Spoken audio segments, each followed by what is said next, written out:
Good morning, y'all. Fuzzy Biker here in the Fuzzy Biker Garage. Just got back from a 733-mile trip. Got back yesterday, actually. We went from, we were called it the River to River 650 rider. We took 650 Royal Enfields. We took my Super Meteor right here. A friend took his shotgun. Two other guys took interceptors. And we went from basically the Missouri River all the way to the Mississippi River. We crossed the Mississippi and then went on into Illinois. I went up the Mississippi to Galena. It was just absolutely gorgeous. Then back down all the way to Moline and Rock Island and across the bridge over the yonder. But what I'd like to talk about this morning is this particular Super Meteor 650. This is my own bike. I bought this motorcycle last fall. I waited, I resisted the temptation to get an Interceptor, which I wanted so bad because those are wonderful motorcycles. I wanted something made for touring, and I really believe the Super Meteor with this wonderful seat, swept back bars, forward controls, was set up for touring better than long. So at the heart of the motorcycle is this amazing 649cc parallel twin, air-cooled, oil-cooled. It's got the 270-degree crank. It's a single overhead cam, but yet it has 4 valves per cylinder, so you have 8 valves total. It's paired to a 6-speed transmission. The engine and transmission on these bikes are like symbiotic. They just work so well together. They're just the smoothest thing on the planet. I just love using them. The motor puts out about 47 horsepower, about 39 foot-pounds of torque, and that's about 52 newton meters. And it just does it so well. The torque comes in, I would guess, at 2,500 RPM or something like that. So on the Super Meteor and then the shotgun model, it's got this inverted fork on the front. I think it's about 4.4, 4.7 inches of travel about. The wheelbase is about 58 inches. That's 1,473 millimeters. And I think that little bit of extra wheelbase over like an Interceptor gives it a lot more stability. Another neat thing about this bike, they put this 320 millimeter disc on the front with a dual piston Vibri caliper. On the back, it's got a 300 millimeter disc with a dual piston Vibri. It's got cast rims, so you've got tubeless tires front and back. And I've added these tire pressure monitors, and we'll talk about that here in a little bit. Jump into the rear end of this bike. I have upgraded the suspension. Because this is a touring bike, I did spend the money and got the YSS suspension. I've had that suspension now for 3,000 or 4,000 miles, and after this ride, it's worth every penny. The bike handled better. The bike was more comfortable. The bike did the rough stuff much better. Everything was improved over stock. I like the stock. This is just much better. I like it a lot. Another thing you'll notice is I have stock exhaust on this. And the reason I left stock, I didn't go with the louder pipes. Everybody on the ride had louder pipes, aftermarket pipes, is I wanted the bike to be relatively quiet. And, on a long ride, if you're going to have a 500, 600, 700 mile day, you're going to have to listen to that drone all day. And I think this is better. Now, having said that, we went through several tanks of gas. My worst one was about 48 miles a gallon. The best one was 58 miles a gallon. All of them were over 50, except for that 48. One of the guys was getting in the low 60s, and he had aftermarket pipes and a DNA filter and all that neat stuff. He got all that from Baxter Cycle. All this came from Baxter Cycle, by the way. And I don't know, maybe that's what added to his mileage. Maybe that's why he got better mileage. One of the main reasons I got this bike was the seating position. It's got this big, wide, kind of a neat seat, very comfortable. It took me 1,000 miles to get it broken, but boy, once I got it broken, it's just been very comfortable. You sit kind of upright. It's got the forward controls. My legs are stretched better. When I ride the bike, I use the forward pegs and the rear pegs, both, And then also I like the bars reaching back to me. The shotgun, you can kind of reach to the bars. The shotgun, the seat's a little higher. We think it's a little farther forward also. This, I think, is set up for, if you're going to do mile after mile after mile of road, I think this setup is very good for that. The longer wheelbase, the lower seat, the wider seat, the forward controls, the reaching back bars, the YSS suspension for sure, and of course this wonderful windshield, which is absolutely filthy. Look at that. So things I added to this motorcycle to make it more of a tour bike. I already talked about the windshield, which works very well. I wear a I-90, HJC I-90 full face helmet, and on this, I'm also 5'8", and on this bike I have very little helmet buffeting, if any at all, and the windshield works fabulously. And on the road, like I said, the windshield caught most of the grime and stuff like that on there. We added these wide foot pegs, and you wouldn't think they would make that much difference, right? They're not that wide. They're a little over double the size of standard. This is about a standard peg, so maybe double the size. They make a lot of difference. I really recommend those. I don't think they're that much money either, 80, 90 bucks. Added the YSS suspension.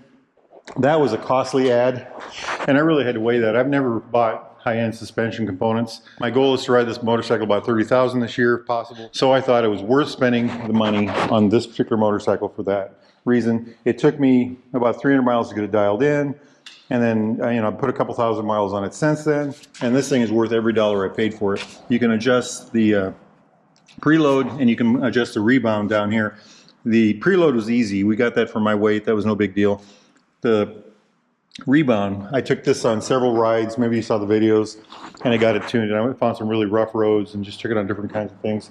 The big surprise was how much better the bike felt on curvy roads, how much smoother the bike was on rough roads, and then just an overall increase in ride quality just over the whole spectrum. I went from having a bike that I felt had an awesome front suspension and an okay rear suspension. Now I have a bike that has an awesome rear suspension and a pretty good front suspension. Like I said, it's Showa, it's not adjustable. I'm toying with the idea of spending some money on that. Other things we added, these GV bags, and I can't say enough good about these GV bags. They are, you turn the key, they come off just like that. Look at that. I take them into the house, I pack them, and then I bring them back out. I stick them on the bike like this, push them in, turn the key, and they're on the bike, Get loads of stuff in there. And when I get to the hotel, I just do that in reverse, and it works beautifully. They are definitely the best luggage I've ever had. Other thing I did for touring, I put this Hepco and Becker rack. You can't really see it right now. Nifty rack. I got that from Baxter. I got all this from Baxter Cycle, by the way. BaxterCycle.com. I put this rack on the back so I could put this bag on. I did not go for the back that had the backrest because I didn't want to give up the room. I thought it was tight enough. And also, once I got this bag on here, whoever sits on the back will have this as a backrest. Pretty stout bag. All my camping gear on this ride is in this bag. I've got a chair, a tent, a sleeping bag, an air mattress, an air pump, miscellaneous things. Gorgeous bike. So how did it work? Did it work out? Has the bike proven itself? Is it a touring machine? And the answer is yes. I'm going to be very comfortable on this bike, and we're going to do this very quick, maybe next week, the end of next week. We're going to do some big long rides on this hot rod. And we are going to, my goal is to, if I can meet the goal, Pacific Ocean, Atlantic Ocean, and a whole bunch of everything in between. And I really think I made the right choice with this bike. The bike ran flawlessly. It's on stock Seat tires. That's 6,500 miles on here already. Check that out. Not too darn bad at all. Let's take a look at the front one right quick. It did the long ride really well. It was loaded down. The brakes worked fabulously. The suspension was awesome. Like I said, I did the YSS suspension. I can't sing enough good about that. The seating position was very comfortable. The awesome windshield, just everything worked fabulous. This is going to be a grand touring bike. I think I'm going to have a lot of fun on this. Oh, here's my tire pressure monitoring system, by the way. I got that aftermarket. I'm not sure what brand that is. SYK TK. I got that off Amazon. Anyway, just a beautiful machine. Beautiful machine. Absolutely in love with this thing. Very happy with that. Later this week, I think actually day after tomorrow, I'm going to try to take this thing maybe all the way down to Arkansas. We're gonna just see what happens with that. Now about my riding buddies, I got to tell you, those guys were great. They were consistent, predictable. They were adventurous. They had loads of fun. And we had Mark on his Royal Enfield shotgun. All of us had Royal Enfields, shotgun 650. And he had the GPS on his dash. He had live weather on his dash. He had weather radar, so that was really cool. And he really led the pack and did a great job. We really appreciate your help, my friend. Other two, Jeremy from Baxter Cycle.